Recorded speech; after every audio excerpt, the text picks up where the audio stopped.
By day 3 of a nationwide blackout, looters won't be kicking in store windows, they'll be kicking in your front door. And you still think this is just a bad storm. Here's the truth. Over 70% of Americans have less than a week's worth of food. The moment the grid goes down, 911 fails in under 24 hours. By day 2, local law enforcement is overwhelmed. By day 5, most cities will have no active emergency response at all. You are not living in society anymore. You're living in a lawless experiment where the hungriest people are the most violent and the most organized. They're not rioting in the streets. They're watching your house. Looters aren't just thieves. They're planners, opportunists, and they've already picked their targets. If you think you'll be the exception, keep watching, because here are the top mistakes that will get you targeted, cleaned out, and replaced. Fast. Mistake 3. Thinking looters look like criminals. They look like you. Looters don't wear ski masks. They're not snarling cartoon villains with crowbars and Molotovs. They're not the guy you imagined when you bought that tactical shotgun and fantasized about defending your cul-de-sac. No, the real looter is smarter than that. More patient, hungrier, and if the lights went out tonight, he'd be standing on your front lawn in a polo shirt asking if you've seen his dog. You think looters are obvious? They're not. They're actors, scanners, watchers. The minute the grid goes down, the transformation starts. People don't snap instantly. They morph. The first 6 hours, people are friendly. They talk. They joke about the power outage. By hour 12, they're worried. By hour 24, they're thinking about what they need. And by day 2, they're already watching you. Not everyone. Just the ones who were always halfway there already. The guy who borrowed your hedge trimmer and never gave it back. The one who parks too close to your driveway. The woman who saw you unloading that Costco haul and mentioned it a little too specifically. They're doing math. You have what they need. You're calm. You're prepared. You're dangerous. That makes you a threat. But more importantly, it makes you a target. And here's where you really screw up. You expect looters to come at you like a mob. You expect to see it coming.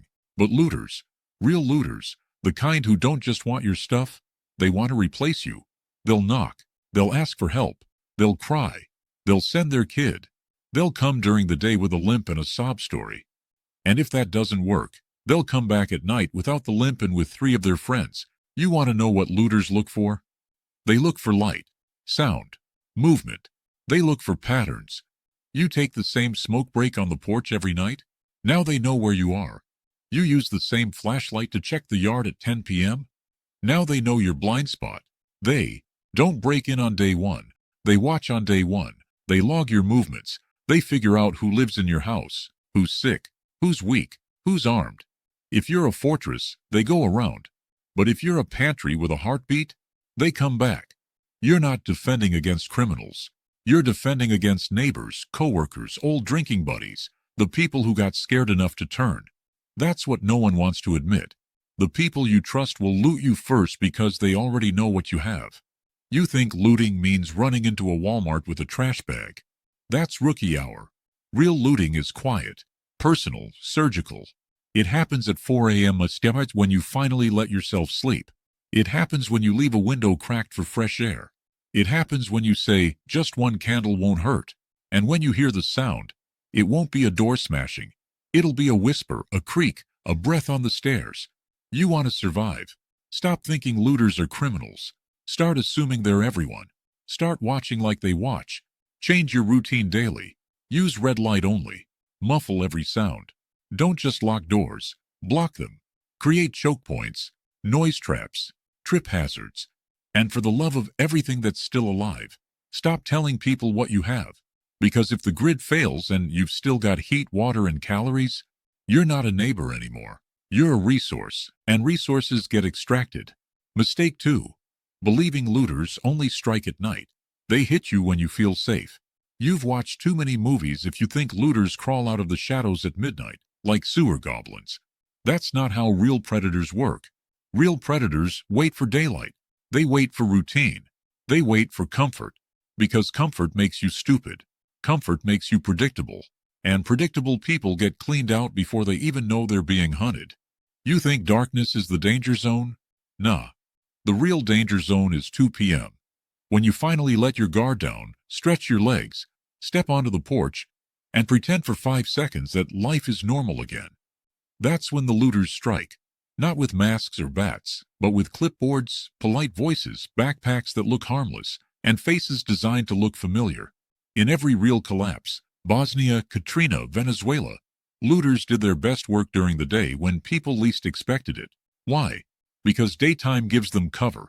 Nobody questions a man walking down the street at noon. But someone creeping around at midnight? That gets attention. Looters don't want attention. They want access. And nothing gives them access faster than your belief that daylight equals safety. You step outside to check your rain barrels. They see it. You move supplies from the car to the garage. They see that too. You talk to your spouse on the porch about how much food you have left. Congratulations. You just gave them reconnaissance without them having to lift a finger. Daylight turns you into a broadcast tower. It reveals your habits, your stress points, your weak spots. And trust me, someone is always watching. They're not zombies. They're not maniacs. They're hungry, strategic, observant human beings who just realize the police aren't coming back online anytime soon. You think your neighborhood looks calm. You think the absence of screaming means things are stable. Wrong.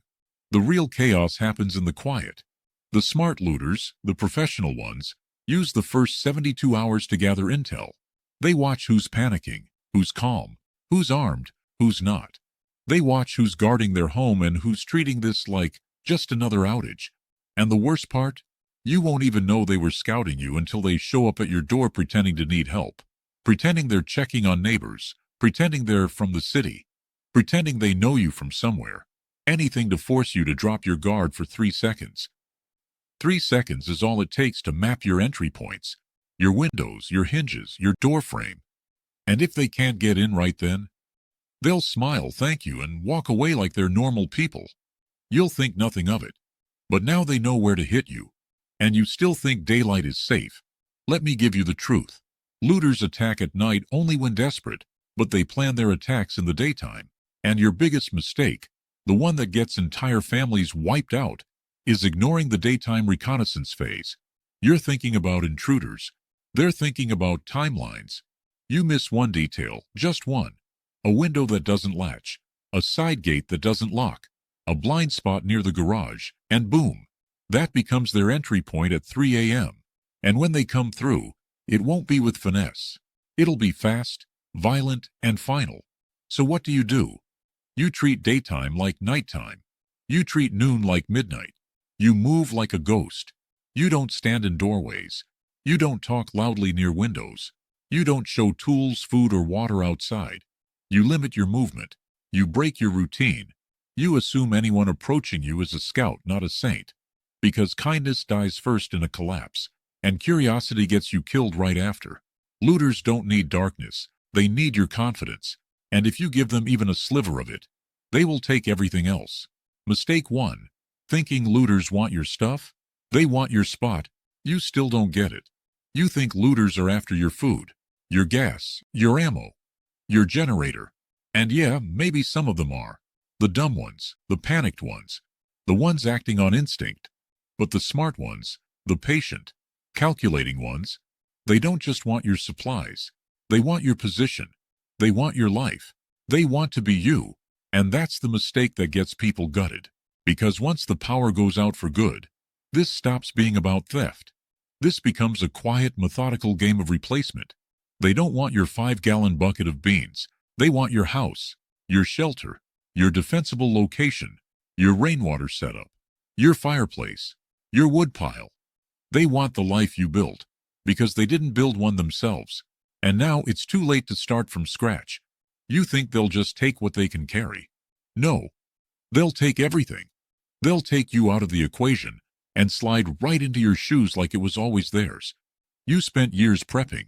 They spent 2 days watching. And when they decide it's time, they don't come for the pantry. They come for the deed. That's why you need to stop thinking like a homeowner and start thinking like you're defending a fortress in a war zone. Because you are. See, looters aren't a single moment. They're a process. At first, they look like they're just passing through. They knock. They ask questions. They gauge your responses. Are you confident? Defensive? Scared? Do you open the door all the way or just a crack? Are you alone? Are you with people? Is there a weapon visible? These are not harmless interactions. These are interviews. They are looking for weak spots, not just in your walls, but in your mind. And here's the part that nobody wants to say out loud. If they decide you're not a threat, they don't need to rob you. They'll just remove you. Quietly, efficiently, without breaking windows or kicking in doors. Maybe it's poison in the water barrel. Maybe it's a fire in the middle of the night. Maybe it's a friendly visit that ends with a hammer to the back of your skull while you're offering them jerky. Because when you've got a warm roof, a working toilet, and 3 weeks of rice, you're not just a person. They see you as prime real estate. They don't want your stuff. They want your setup. You're thinking like a shopkeeper. They're thinking like a warlord. And they're not coming to trade. You want to survive. You need to stop being a merchant and start being a bad investment. You need to make yourself more trouble than you're worth. You need to build layers of defense so thick, so weird, so unpredictable, that anyone thinking of taking your position reconsiders it immediately. You want to be the worst house to take. The move-along house. The one with no visible entrances. The one with the weird guy who never comes out and might have booby traps. The one that might not even be occupied at all. Be quiet. Be dark. Be boring. Be uninviting. Stop broadcasting strength and start broadcasting uncertainty. Because the people looking for easy targets aren't looking to risk a fight. They're looking for the low-hanging fruit. And if they're smart, and many of them are, they're not just looking to rob you. They're looking to replace you. So lock your doors. Hide your lights. Reinforce your windows, but most importantly, kill the fantasy that people just want your things. Some of them want to wear your skin like a hoodie. And if that doesn't scare you, nothing will. That's it. The top 3 looter mistakes that will get you killed.